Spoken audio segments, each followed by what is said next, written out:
What's going on, YouTube? Um, this is something I ain't did in a while, but I decided to do something. Just to add a little something to my channel. I usually post hunting videos, and hunting season over here in South Carolina, so I decided to do some fishing videos. I've been meaning to do it. I just didn't really have time with work and everything, but I'm gonna try it out. So basically, this is gonna be a two-part video. This first video is just basically gonna be about the tackle that I'm gonna be using, baits and my rods and my reels and that good stuff, all that good stuff. Hopefully I can give you enough information. A lot of this stuff I'm still learning, so bear with me. If you know anything, if you've experimented with any of this stuff, leave it in the comments for myself and for the viewers that I may get. But let's get into it. So basically, this video. So basically, tomorrow I'm gonna be fishing with micro baits and live baits. The live baits that I would like to use would be wax worms, red worms, night crawlers, and crickets.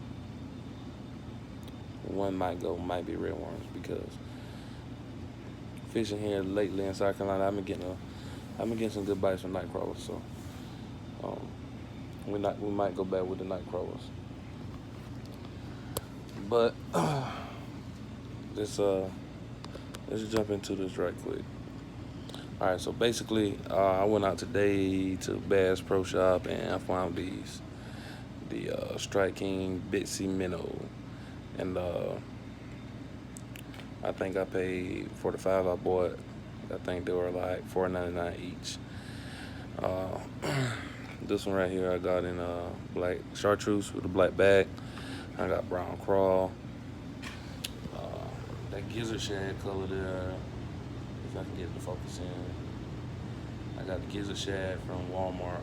I saved a couple bucks. It was only $3.99. And then you got the chili crawl, and I got the Tennessee shad and the fire tiger already rigged up. And I found these too. I don't really know what those are. Yozuri, some kind of Japanese crankbait. They're 16,000, 116. I said I'm gonna try those tomorrow as well, just to see what happened. And hopefully I get some luck.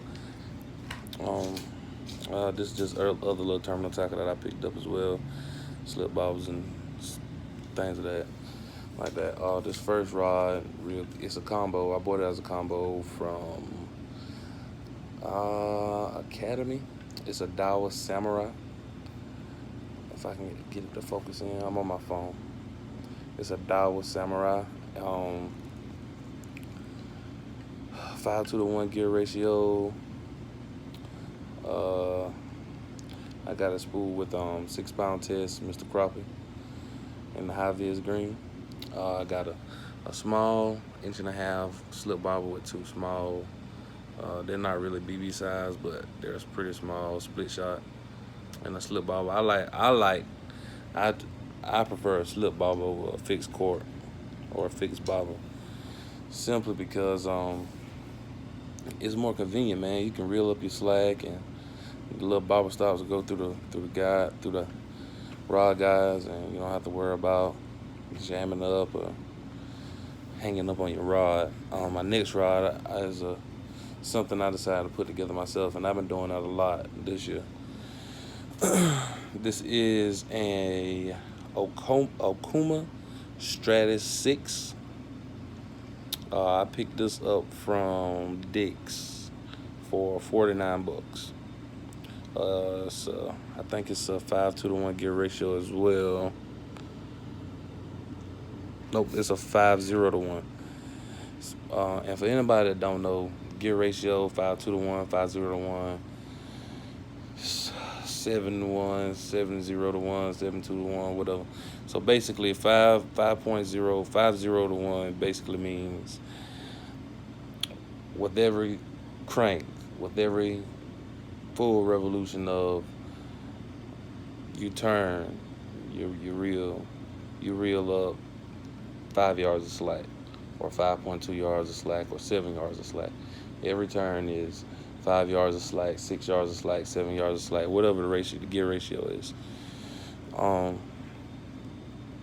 like this reel though. It's small, and I do a lot of pan fishing because I haven't really had little bass fishing. And I got it on a All-Star Series Target All-Star Series spinning rod. I picked this up at Academy for $49. So it won't focus in.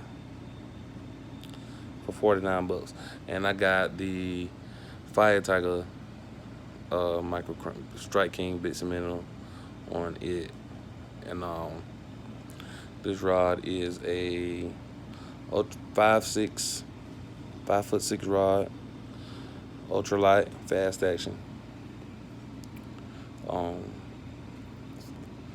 It's rated for 2 pound to 6 pound test, and your lure weights is 1/16 to 3/8 ounce.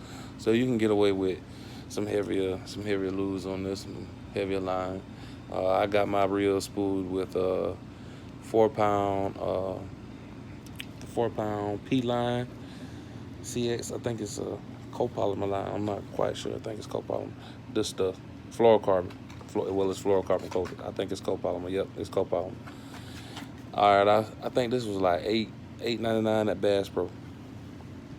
Not bad for a copolymer. I've seen some that was way more expensive.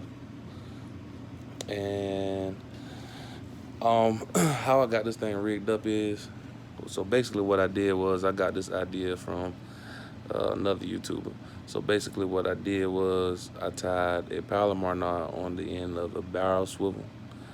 Well, it's a barrel, a swivel, and a snap.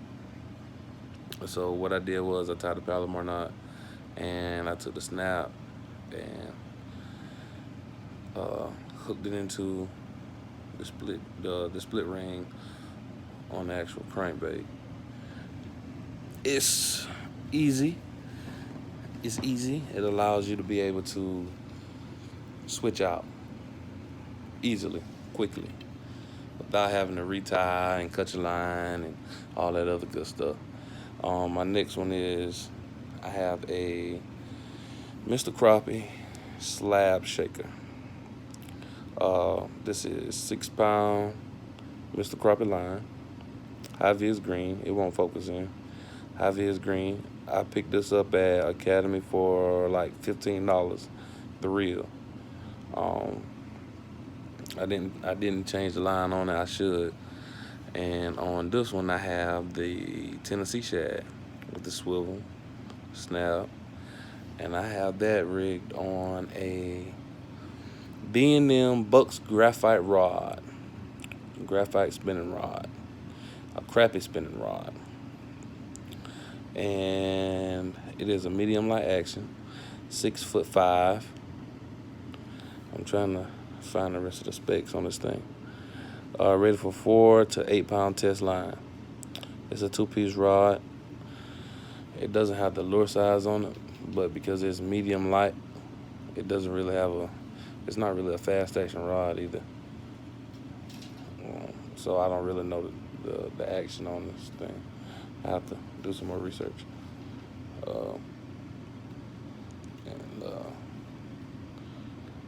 I fished with all 3 of them so far, and I like how all of them work. That Okuma is really it's real smooth, and get good castability out of it. It looks good. That's why I really bought it, because it looked good. But it's performed well so far. These things, it's nice, and you can actually add I think anywhere from 2 to 6 pounds. I wanted to go 2 pound. I was trying to get away with the lightest line I could find, but the lightest line I could find was 4 pound test. I have some other baits here. This Yozuri, these little micro crankbaits. This is a 16th ounce. I don't really know anything about it. Never really heard of it. If anybody has tried it, leave it in the comments below. Let me know what you think, how it worked. It's not very detailed, I can tell you that. But who knows? Might catch some fish. And that's about it, man. I'm gonna head out tomorrow and see if I can catch me a few. I bought the P-line, barber stops. One thing I found at Bass Pro that was pretty cool too. First time I ever seen these barber stops with the beads. So now, for me, instead of buying barber stops and beads, I get the barber stop and the beads. I prefer these little rubber barber stops over the ones that come tied on that straw because they always come loose for me. Maybe I'm doing it wrong or something, but I like the beads because it's a visibility thing for me. If you look at the barber stop I'm going to be using tomorrow, a little 1/2 inch. I got one right here. A little 1.5 inch. These Mr. Crappie barber stops, they have the top of them are black. If you can, hopefully you can see that. The top of them are black. So color contrast. If you put a green bead or a red bead, orange bead, whatever you want to call it, on, I don't know what I did with them, on the top of it, you can see it better. For me, I can. It works better for me. So, that's about it. If you enjoyed this video, hit like and subscribe. I'll try to get some more up as soon as possible. I'll be doing some fishing tomorrow, so I'll be posting another video sometime tomorrow. And, until next time.